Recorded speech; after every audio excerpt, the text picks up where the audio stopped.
The theme for tonight's stories was, of course, holiday memories. And so I'm going to speak, perhaps paradoxically, of one of the only Christmases of which I have virtually no recollection. This was Christmas last year.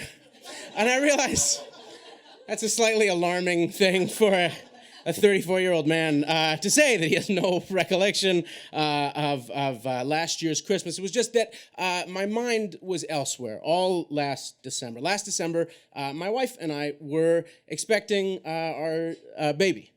We knew that we were having a little baby girl, and we had chosen for her the beautiful name of Josephine, after Stalin.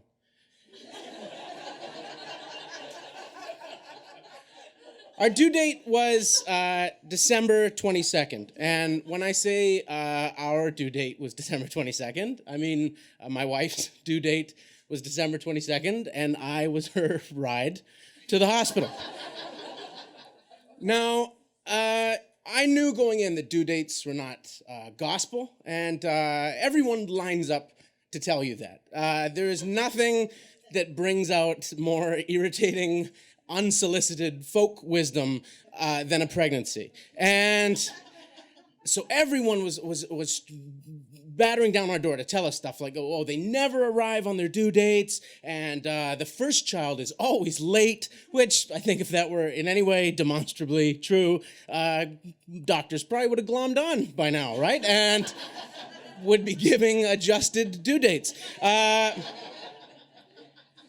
The point being that even though you know going in, the due date doesn't mean that that's the day that the baby is going to drop from the sky into your arms. It is almost impossible not to snap into sentinel-level high alertness the moment the clock strikes midnight beginning, especially if it's December 22nd, right? And like me, you love Christmas, and you're pretty sure you're going to love this baby, and it's going to be the baby's first Christmas. Except that December 22nd comes and goes with no baby. And then December 23rd.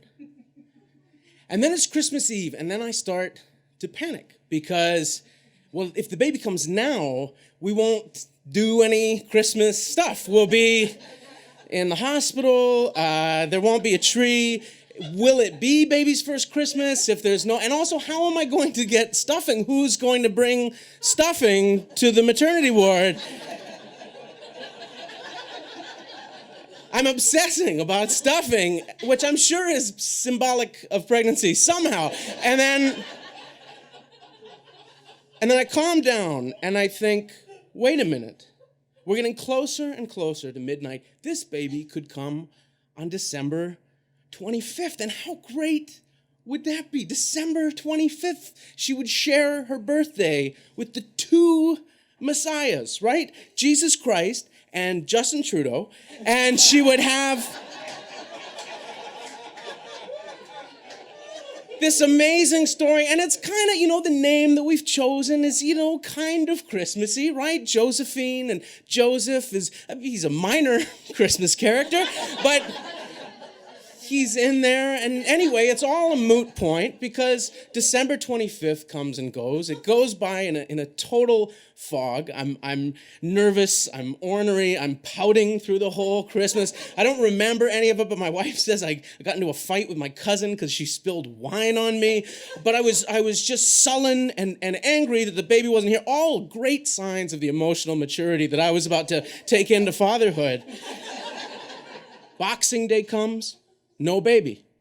December 27th, no baby. Now, December 27th is kind of a depressing day because around Christmas, it's the first day in a long time that's not really anything. And so I was okay that she didn't come on the 27th, but then the 28th, and then the 29th, and then the 30th, no baby.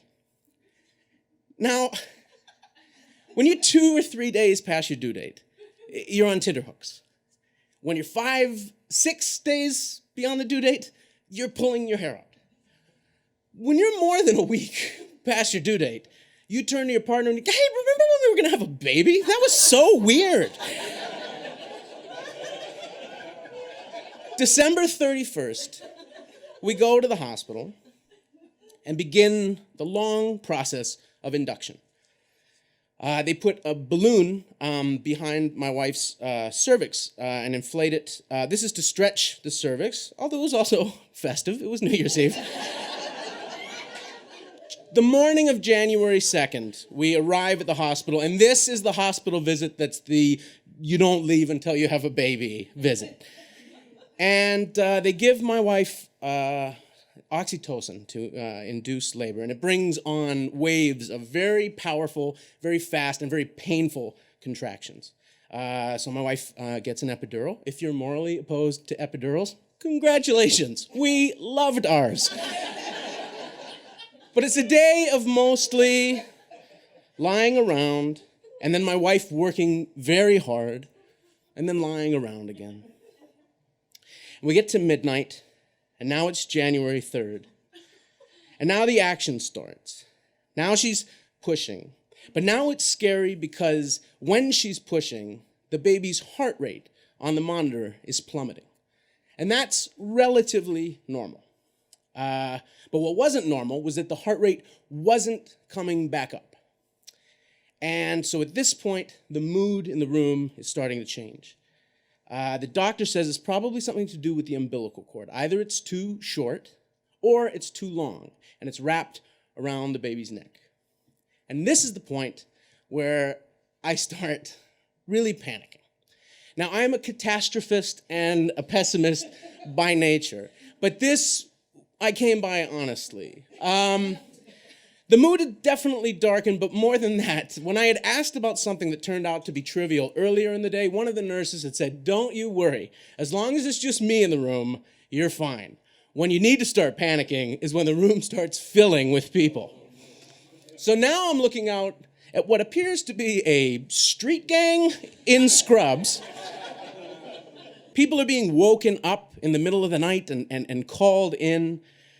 They've attached a vacuum to the top of the baby's head, and they're pulling, and this is when I start to think, oh, we don't take a baby home. And as I see my daughter's gray, lifeless face coming out of my wife, I think, this situation is not going to be good. And then even as the face starts coming to life on my wife's chest, her eyes and tongue moving in surreal slow motion, I still can't bring myself to believe that we get to keep her. Even as I'm filling with this unprecedented love and, precedented terror, there's no moment where everything switches to fine. Everything's explicable retrospectively. The doctor says, yeah, it was the umbilical cord. It was about half the length of a normal one. They run all kinds of tests on her. They take her temperature. She hasn't inhaled any meconium. She's fine. They keep telling us she's fine, but I cling obstinately to this panic. I'll let you know if I ever let it go. But at some point, the joy and the work of parenthood that begins immediately starts edging the panic out a little bit. This Christmas will be my daughter's first Christmas. She will have teeth. She will be chubby, and she will have the ability to climb stairs, though she has not yet mastered safely descending them. This will be a Christmas that I promise not to forget. Thank you.